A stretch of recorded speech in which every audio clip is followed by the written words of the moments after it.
Savoir et comprendre les plus récentes nouvelles qui nous touchent. Alexandre devant son caucus, mais parlant en même temps aux Québécois, François Legault, qui a parlé de nous protéger là, contre les menaces de Donald Trump. Mais tout le monde y a entendu les échos du bon père de famille de la pandémie. Là. Un fameux souvenir du ça va bien aller de la COVID-19. Ça a-tu bien été? Pas tant que ça. Pas tant que ça, voit plus mais d'arc-en-ciel, hein? politiquement. Sur le coup, souvenez-vous, François Legault, ça lui avait bien servi ce ton-là pendant la pandémie. Alors, on a eu l'impression un peu de revoir ça hier à Saint-Sauveur lors du caucus. On a entendu aussi le ministre des Finances, Éric Girard, demander à Justin Trudeau de mettre en place un programme d'infrastructure, question de stimuler l'économie. Et ce matin, d'ailleurs, dans le journal, et c'est en une, on peut lire PME en alerte parce qu'il y a plusieurs entreprises d'ici qui s'organisent et qui commencent à revoir un peu leur façon de faire. Maintenant, qu'est-ce qui motive réellement Donald Trump? Le Wall Street Journal avançait, ce serait un prétexte simplement pour renégocier l'accord de libre-échange entre les États-Unis, le Canada et le Mexique, mais en point de presse, le président Trump a expliqué non, ce n'est pas le cas du tout. C'est en lien avec le fait, selon lui, que le Canada contrôle mal la frontière et laisse entrer trop de migrants et une quantité astronomique de fentanyl. Ouais. Trop de migrants, je vais commenter ça sur le fond. Là. Trop de migrants. Comparé à la frontière mexicaine, ce sont des petits chiffres. Mais mettons qu'on veut lui donner raison, mettons qu'on se met dans sa peau, le ministre Bonnardel, pour la frontière, là, entre Sherbrooke puis Cornwall, donc la partie essentiellement québécoise, là, un petit peu ontarienne à Quassissiney. Bon. C'était 1000 en 2022. Là, je parle qui passe du Canada vers les États-Unis. Pour plusieurs, ils sont arrivés à l'aéroport de Dorval pour contourner le système. Là. Ils arrivent à Montréal, puis ils traversent la frontière vers les États-Unis. C'était 1000 en 2022, 6000 en 2023, 19 000 l'an dernier en 2024. On peut pas voir une tendance. C'est que, tu sais, si t'as un problème à la frontière mexicaine, t'as beau dire qu'il est plus gros, mais c'est sûr que si tu regardes ça, tu peux te dire que si t'es américain, tu dis, ouais, mais là, le problème est en train de se développer à la frontière canadienne aussi. Là. 1000, 6000, 19 000, c'est 37 000 l'année prochaine, puis 69 l'année d'après. C'est exponentiel. C'est ça. Bon. Le fentanyl, là, à un moment donné, les faits sont les faits. Il va falloir que le président Trump, mais tous les experts, on en a parlé avec Félix Séguin, le fentanyl rentre à pleine porte par le Mexique, par les cartels de la drogue, par le Mexique. Il n'a pas dit qu'il n'en a jamais rentré un peu par le Canada, peut-être vis-à-vis la Colombie-Britannique. Au Québec, on nous dit que c'est pas un problème, mais pas du tout. Mais ça semble marginal. Et ça, si j'étais le gouvernement canadien, il n'y a rien de plus stressant. Là. Je veux dire, quelqu'un te menace, il dit, je veux que tu arrêtes tel phénomène, mais ça se produit pas. Tu veux arrêter quelque chose que tu fais déjà pas ou qui se produit déjà pas. Enfin, peut-être qu'il y a des choses qu'on sait pas. Peut-être qu'il y a un réseau ou des réseaux dans l'Ouest canadien dont Trump est au courant sur lesquels il faudra se pencher. Mais la partie fentanyl, ça semble vraiment pas réel. Donc, mais de l'autre côté, si je veux être positif, si c'est vraiment ça le problème, si vraiment Trump, tout ce qu'il veut, sa menace de tarifs, c'est juste la gestion de la frontière, ça me paraît circonscrit. Puis réglons-le à la frontière. Donnons-lui ce qu'il veut. Je veux dire, puis tant mieux, ça va être bon pour les deux côtés. Ça va être bon pour le Canada aussi. Réglons le problème de la frontière. Parce que quand il arrive dans la balance commerciale, là aussi, il nous met d'en face un problème impossible à régler. Parce que la balance commerciale, François-Philippe Champagne l'a très bien expliqué, si tu prends l'ensemble des biens et services ordinaires, tu mets le pétrole de côté, les Américains ont l'avantage. On achète un petit peu plus des Américains. C'est pas mal balancé, mais on achète un petit peu plus des Américains. Mais là, quand tu mets les milliards et les milliards et les milliards de dollars de pétrole, écoute, le pétrole, il passe dans des pipelines. Là. On fournit direct des raffineries aux États-Unis, puis tous les jours, là, avec le prix que ça vaut, ça vient débalancer. Ça vient tout débalancer, mais en même temps, ça se réglera pas. Puis les Américains veulent ça aussi. Là. Ils ont bâti des raffineries qui sont spécialisés dans le pétrole albertain. Fait que c'est pas comme si c'était un accident qui s'est arrivé puis qu'on leur a envoyé un coup de jarnac d'un jarret en leur vendant le pétrole, t'sais. Non, tout ça a été voulu, souhaité, planifié. Les Américains avaient un approvisionnement fiable en pétrole d'un pays démocratique qui est voisin. Puis ils l'achètent, là, puis ils ont bâti des raffineries pour le traiter. En tout cas. Voici d'ailleurs les commentaires de François Legault là-dessus. Écoutez bien son ton. Je veux envoyer un message très clair ce matin aux Québécois. Peu importe ce que M. Trump va faire, je veux dire aux Québécois, on va vous protéger coûte que coûte, puis on va passer au travers ensemble. Moi, je suis d'accord avec tout ça. Mais à quel coût? Mais c'est ça. Sauf les mots coûte que coûte. Oui, c'est ça. Où là, je sens mon ossature se liquéfier. Oui, notre sourcil s'est levé au même endroit. Le reste, oui, c'est le rôle du gouvernement. Mais le coûte que coûte, OK, la COVID, ça avait coûté cher. Bon, moins à Québec qu'à Ottawa, mais quand même. Je pense qu'il faut le faire avec des dollars raisonnables. Bon, Justin Trudeau l'a répété. En fait, il n'a pas répété parce que lui, il ne l'avait jamais dit. Ses ministres l'avaient dit. Mais il a répété la position canadienne de réplique au tarif de Trump. Oui, Justin Trudeau qui a quand même adopté une position de fermeture dans ses déclarations hier. Parmi les choses qu'on va surveiller aujourd'hui, il doit tenir une rencontre virtuelle avec les premiers ministres des provinces et des territoires. Ça aura lieu ce matin vers 11h environ. On verra bien ce qui ressortira de ça. Mais Justin Trudeau, effectivement, a promis de répondre de manière robuste avec une taxe douanière équivalente dollar pour dollar, donc œil pour œil, dent pour dent, sur des produits américains qui sont importés d'ici. Ottawa exclut pas non plus de venir en aide au secteur de l'économie qui seraient les plus touchés par d'éventuels tarifs américains. On sait que ce qui circule en ce moment, selon notamment des informations dans les quotidiens anglais, c'est que ça irait par vague, par phase. Donc peut-être une première phase de 35-40 milliards.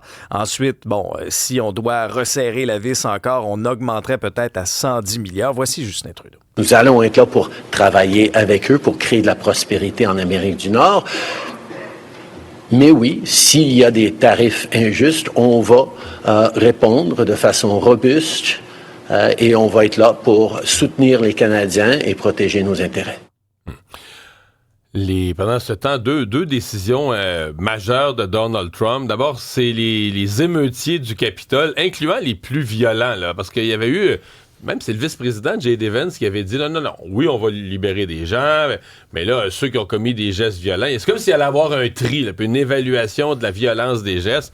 Là, c'est par centaines. D'ailleurs, les policiers du Capitole, les policiers de Washington sont insultés, là. Ah oui, et ça fait énormément réagir. Donc, 1500, effectivement, émeutiers condamnés pour leur implication dans l'assaut contre le Capitole. Ils ont déjà commencé à sortir de prison au cours des dernières heures. Ça faisait partie des promesses de campagne du président et ça fait partie dans les premiers décrets qu'il a signés. Un qui avait marqué les esprits, c'était l'espèce de chaman, le viking du Capitole avec un casque de poêle puis des cornes. On s'en souvient. Donc, lui... il a indiqué d'ailleurs sur X, en majuscule, dans un message où il réagissait à sa libération, vouloir aller s'acheter des armes, parce qu'en principe, les criminels reconnus... Oui, je vous épargne les vulgarités, là. Mais les criminels reconnus comme lui ne pouvaient pas posséder d'armes en raison, donc, de la loi. Mais grâce au pardon de Trump, il est maintenant en règle, ce gars-là. Alors, ça soulève un tollé, tu l'as soulevé, tu l'as indiqué. C'est bien, ça, parce que c'est le genre de gars que tu veux avoir armé dans une société. C'est important, bien la protection. Oui. Et oui, ça fait réagir les policiers, entre autres. Il y a un témoignage sur lequel j'attire votre attention. Là. C'est un policier qui a été agressé, gravement blessé lors de l'assaut du Capitole, qui se sent trahi par son pays. Il s'appelle Michael Fanone. C'est un ancien membre de la police municipale de Washington. Il a accordé une entrevue sur les ondes de CNN hier. Vraiment des propos là, très, très durs. On sentait sa colère. Lui, il a été victime d'un arrêt cardiaque et d'un traumatisme crânien lors de l'assaut sur le Capitole. Dans le cas du chaman, tu te souviens la dernière fois qu'il avait fait l'actualité? Rafraîchis ma mémoire. Quand il était allé en prison, après 3 mois après, il était revenu dans l'actualité avec sa mère, qui prenait sa défense, parce qu'en prison, il n'y avait pas de menu végétarien. Ah! Bon. Je me souviens d'avoir couvert cette histoire-là. Oui, ça m'avait pas de échappé. menu végétarien en prison. Il avait été outré de ça, absolument choqué. C'est de la pure violence. Voilà. D'ailleurs, ça rend d'autant plus inquiétant le besoin d'armes à feu, parce que c'est sûrement pas pour la chasse. Pour chasser le tofu, c'est important. Pour chasser le tofu, pour se faire pas trop fort. Pour se faire une casse de poêle. L'autre annonce de M. Trump, c'est une annonce géante là, en matière immense en matière d'intelligence artificielle. Le projet Stargate, ça comprend des investissements de 500 milliards de dollars. Qu'est-ce que... Et ça, c'est transformationnel pour l'économie américaine et pour donner aux Américains, et je pense au Canada, ça, il faut qu'on le regarde parce que, c'est-à-dire que là, t'es dans un saut économique dans le futur, à mon avis. Ah oui, tout à fait. Bon, ça prévoit quoi? Ça prévoit la construction de centres d'hébergement et de traitement des données. Ça va créer plus de 100 000 emplois aux États-Unis. Et cette entité-là, Stargate, réunit OpenAI, donc l'entreprise mère de ChatGPT, intelligence artificielle, la compagnie Oracle, c'est une entreprise d'informatique à distance. SoftBank, une société d'investissement également japonaise. Alors, c'est une annonce qui a été faite de la Maison-Blanche avec Donald Trump. Les dirigeants de ces entreprises étaient là également. C'est un investissement qui doit s'étaler sur 4 ans. Mais Donald Trump continue, lui, de multiplier les mesures controversées. Je vous résume ça rapidement, là. Arrêt de travail pour tous les fonctionnaires fédéraux qui sont affectés au respect de l'initiative diversité, équité et inclusion. Alors, c'est fini et ils seront mis à pied. Il a aussi, donc, autorisé les agents affectés à l'immigration à arrêter les étrangers clandestins, même ceux qui se sont réfugiés dans des églises, dans des écoles. Et il a révoqué la protection de son ancien allié, John Bolton, qui, lui, était visé par des menaces d'assassinat par l'Iran. Alors, lui, Trump a justifié sa décision en disant que, bon, ça avait assez duré, la protection, je révoque tout ça. Pas qu'il arrive quelque chose à Bolton, parce que là, Trump aurait l'air fou. Est-ce que l'intelligence artificielle pourrait changer le cours des Oscars? Ça se pourrait, honnêtement, parce qu'on sait que les films, là, aux Oscars, on a souvent l'épiderme sensible. Un moindre faux pas peut faire changer un vote. Quand tu es dans la course aux Oscars, c'est comme une campagne électorale et chaque faux pas peut te faire perdre l'Oscar. Et là, il y a 2 films qui sont dans l'eau chaude. On sait que les nominations vont sortir demain. Ça fait 2 fois que c'est reporté à cause des incendies à Los Angeles. Alors, premièrement, le film de Brutalist a utilisé l'intelligence artificielle et ça passe pas. Au fait, c'est un monteur qui s'est échappé en entrevue, David Jańsko. Il a mentionné qu'ils ont utilisé l'intelligence artificielle pour que l'accent hongrois qu'ils utilisent dans le film soit bonifié. Donc, ils ont vraiment fait une recherche. Ils ont vraiment appris un prof de langue pour que l'acteur principal soit capable de parler hongrois. Mais avec l'intelligence artificielle, ils voulaient améliorer l'accent pour que ce soit moins prononcé puis que ça ait l'air moins d'un anglo qui a appris l'hongrois. Mais ça passe pas. C'est un film qui met en lumière, justement, Adrien Brody, qui est l'acteur principal. C'est un survivant de l'Holocauste qui va s'installer aux États-Unis. On sait qu'à Hollywood, l'intelligence artificielle, c'est sensible. Là. C'était entre autres pour ça qu'il y a eu la grève de 100 jours à Hollywood. Ça faisait partie des points que le milieu revendiquait. Donc, est-ce que ça pourrait coûter l'Oscar à The Brutalist, qui, on le sait, a honoré, entre autres, aux Golden Globes? Ça a été la même chose pour Émilie Pérez de Jacques Audiard. Ils ont utilisé le logiciel Respeecher. C'est le logiciel d'intelligence artificielle pour améliorer la voix du personnage principal aussi. Et là, ça avait été dit, c'était moins caché, mais ça aussi, ça choque parce que les gens se disent, mais là, si on commence à utiliser l'intelligence artificielle pour améliorer les voix, est-ce qu'à un moment donné, on va juste tourner devant des fonds verts, on va utiliser l'intelligence artificielle pour tout, puis on n'aura plus besoin de tourner ailleurs puis d'utiliser justement des acteurs qui vont pouvoir apprendre la langue? Mais c'est fou. Hier, tu sais, ce qu'on dit, on peut améliorer la voix, on fabrique des voix, là. Complètement. Les publicités, puis hier, Marie-Claude, ma conjointe, l'a vécu, là, une publicité qui la montre en fauteuil roulant, en train de parler aux gens. C'est crédible. Oui, on entend sa voix, mais sa voix. Oui. C'est très robotisé. Là. Si t'écoutes bien, tu vois que la personne en fauteuil roulant, puis la tête, tu vois que la tête est coupée, là, qui a été rajoutée. C'est pas bien fait. Puis la voix, tu vois qu'elle est robotisée. Mais si tu la regardes sur un sel vite, t'as l'impression que Marie-Claude, c'est un produit, le miracle pour les articulations. Elle est en fauteuil roulant, elle s'est relevée debout. Puis là, bien évidemment, t'achètes une scrap, là, comme les gens pour maigrir, puis tout ça.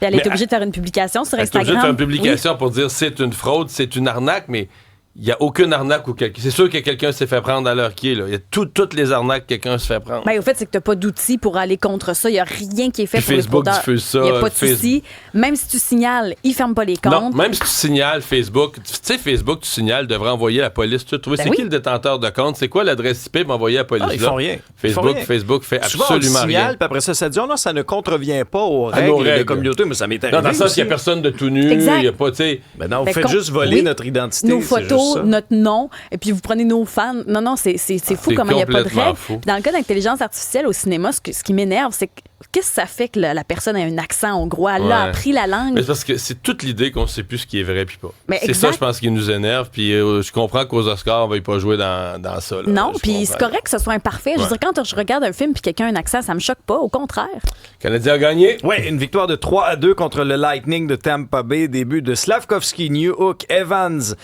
finalement, qui aura marqué le but gagnant. Si bien qu'aujourd'hui, quand on se réveille ce matin, le Canadien est 8e au classement avec 52 points. C'est tellement serré, je vous donne une idée, là. Entre le 6e rang, le Lightning, 53 points, et les Flyers, il y a 3 points. Les Flyers sont 10e, genre? Ils sont 12e, Ils sont 12e. avec 50 points. Il y a 3 points d'écart. Il y a 3 points entre le 6e et le 12e. place. Mais le Canadien est à 52, lui. On est là. On est dans le mix. 8e.